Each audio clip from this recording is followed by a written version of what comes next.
What's up guys, and welcome to FPL Today. I'm the man in the know, JNO, and welcome to the transfer guide for Gameweek 8.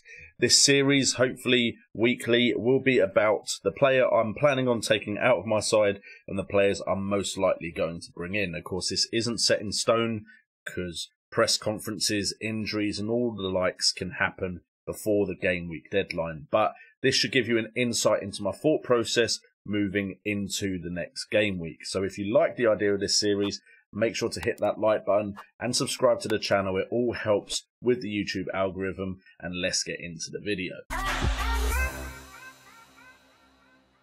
So we are starting off with the player that I'm planning to take out, and as you can see from this background, it's going to be a Manchester United player. Now, we've already got rid of Luke Shaw, so we've only got Ronaldo and Greenwood left. And for this game week, I'm looking to get rid of Greenwood for now, giving Ronaldo a little bit more time. Now, the reason we're looking to get rid of Greenwood is because there has been a significant drop-off in his returns. But is there a significant drop-off in the numbers? Now, Greenwood, of course, 7.6 million. He's actually around the 14% own mark now. I know the graphic says 16. That's how many teams he's actually getting transferred out of. But we can see that for the last 7 game weeks, he's actually still got good underlying numbers compared to a lot of the other midfielders I could be looking at.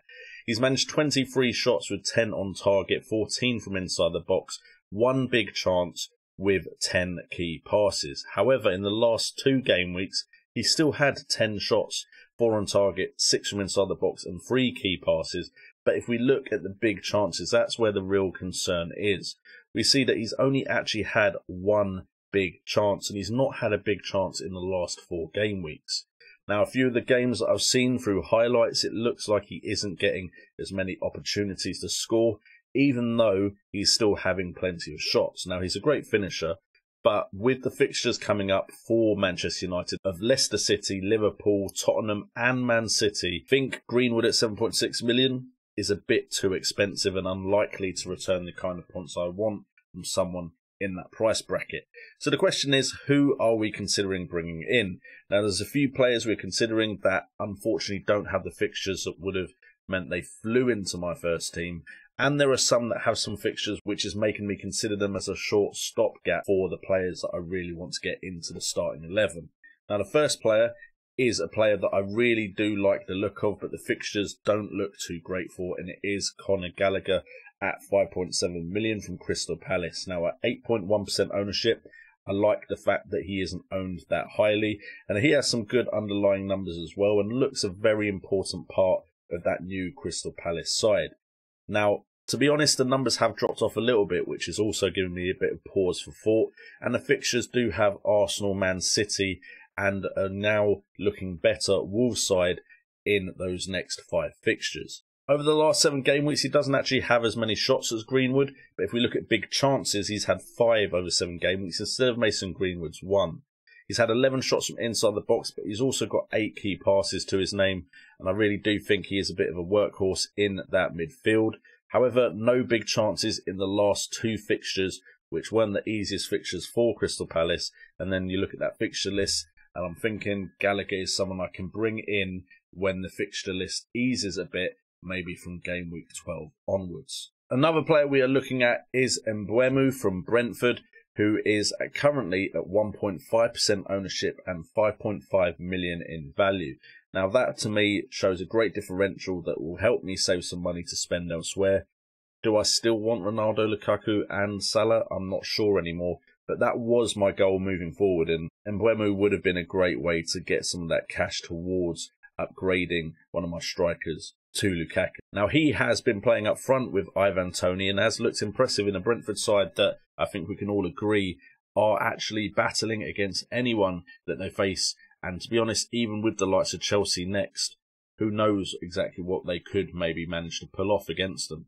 Now, it's unlikely I'm going to bring him in for Chelsea purely because playing the odds, Chelsea probably will win this game, and I doubt with their defence that Brentford will score that many, but stranger things have happened.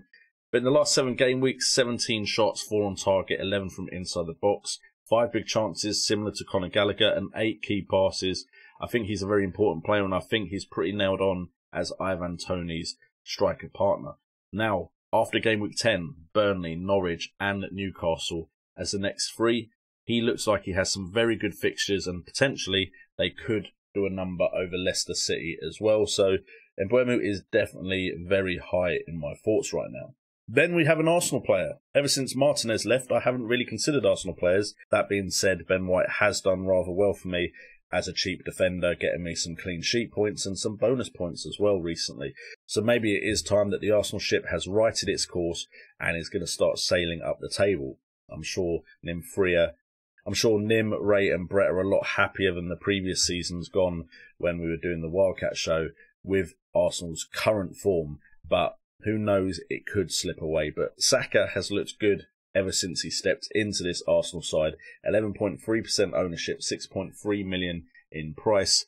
Over the last 7 game weeks, he's had 12 shots, 4 on target, 10 from inside the box, only 1 big chance. This is a bit of a concern for me because I'll be moving from someone like Greenwood with 1 big chance to someone like Saka. However, what Saka does have is key passes and momentum in his favour. Everything does seem on the up, and they do have the likes of Crystal Palace and Watford in the next 4. However, Liverpool is waiting for them as that 5th fixture. So Saka could be someone I look at and is my favoured way into that Arsenal side, although Emil Smith-Rowe is also piquing my interest. And then finally, this is the move that would be a bit of a risk.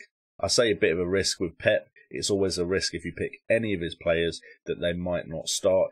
And his last 2 game week stats, as you can see, are non-existent with only zeros. But it's Veron Torres at 7.9% ownership, with the likes of Burnley next, who they like to beat 5-0. But then it's Brighton, Hove Albion, Crystal Palace, then Manchester United and Everton. The reason we're looking at Veron Torres or a Man City player, if we can figure out that one is nailed on when we go into that game against Burnley, is the fact that they like to beat them 5-0, and hopefully we can get some points out of this fixture. Veron Torres looked really impressive at the beginning of this season, and over the last 7 game weeks he has had 13 shots, 4 on target, 10 from inside the box, 3 big chances. That's better than Greenwood and Saka, and 1 key pass. That's not fantastic, but he has been leading the line when he does play. The problem is he hasn't been playing recently, although he has done well on the international break with Spain, so potentially he could come in for this fixture where Man City are likely to be looking to score plenty of goals. But we could look at the likes of Grealish, potentially Sterling, maybe even Gabriel Jesus, although of course Jesus is a striker, but maybe we can move Ronaldo on instead of Greenwood if we really do fancy Jesus for this fixture. Anyway guys, that is it for this episode of the transfer guide for Game Week 8. If you have enjoyed it again, please do hit that like button, subscribe and hit that notification bell. And also in the comments down below, let me know what your considered transfer is for Game Week 8. It really does help us with that YouTube algorithm if you do all of those things, and it'd be much appreciated. With all that being said, I've been JNO, this has been FPL Today, and remember, it's all about the game.